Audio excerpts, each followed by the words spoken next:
Hello everyone. Today I bring to you an Alt News exclusive story that we broke on the 12th of March. This story threatens to expose the cracks in the information ecosystem. The story is about news reports on concerns over the functioning of Reliance-owned Vantara Animal Rescue and Rehabilitation Center, which suddenly began disappearing from the websites of major news outlets. Yes, prominent Indian news media outlets first reported and then took down these stories that raised serious questions on the wildlife conservation efforts led by Anant Ambani. But why? Before we get into that, here's an appeal to all of you. It takes a lot of hard work and courage to do the kind of work that independent news outlets like Alt News do. If you believe in journalistic freedom and think our work is valuable, please support us. To donate, you can click on the link in the description box on YouTube or the link in our Instagram bio. You can also donate through the donate page on our website. Thank you for your support. Coming back to Vantara, the 3,000-acre facility in Jamnagar was recently inaugurated by Prime Minister Narendra Modi. The world was also given a peek into this during Anant Ambani's pre-wedding festivities a few months ago. Both of these events saw massive media coverage and photo ops. Now, while Vantara is being presented as a cutting-edge wildlife rescue and rehabilitation center, the Wildlife Animal Protection Forum of South Africa, or the WAPFSA, which is a coalition of 30 animal welfare groups, has raised alarm over the large-scale transfer of wild animals including leopards, cheetahs, tigers and lions from South Africa to Vantara in Gujarat. The group has also alleged that these animals were transported for commercial purposes and not for genuine conservation. They have also called for an urgent investigation into whether the Global Treaty Convention on International Trade in Endangered Species, also known as the CITES, was violated during these animal transfers. All of these concerns were part of a letter that the WAPFSA sent to South Africa's Environment Minister on the 6th of March. They have also shared their concerns in a detailed report titled Neither Rescue Nor Conservation: The Accumulation of Vantara's Wild Animal Collection Sourced from South Africa. The issue was widely reported by many Indian news outlets, including Scroll, Wire, Deccan Herald, The Telegraph, The Tribune, Northeast Now, and Down to Earth, among others. But things took a turn rather quickly.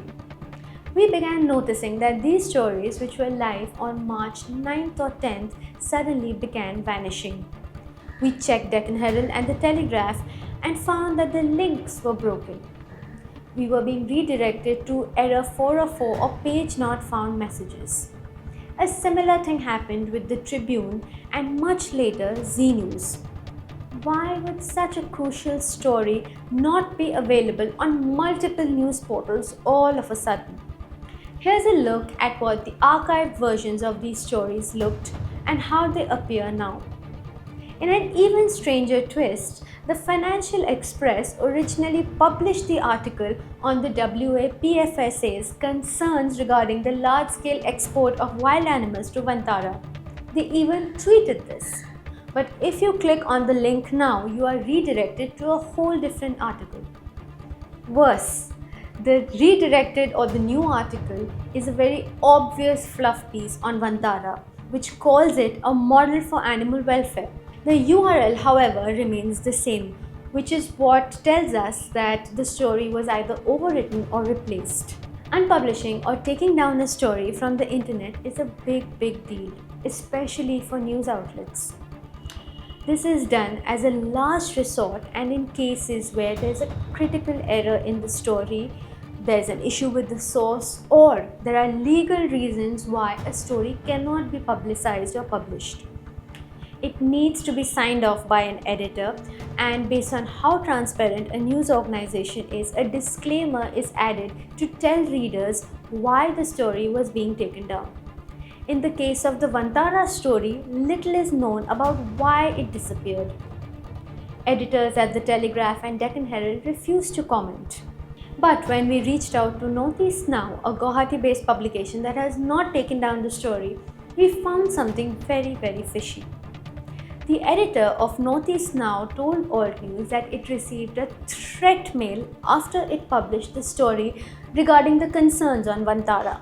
Other than that, the organization was also contacted over the phone and offered financial incentives to take down the story or change it to a different version. Vartha Bharati, a Mangalore-based media house, received a call regarding the story from someone identifying as a representative of Reliance's corporate communications team. At least one more digital news outlet confirmed to Alt News on condition of anonymity that they received a threat mail over the story as well. Interestingly, the WAPFSA webpage, where the letter to the South African minister and a longer report over the concerns on Vantara were uploaded, is also not available anymore. It is clear that something larger is at play here.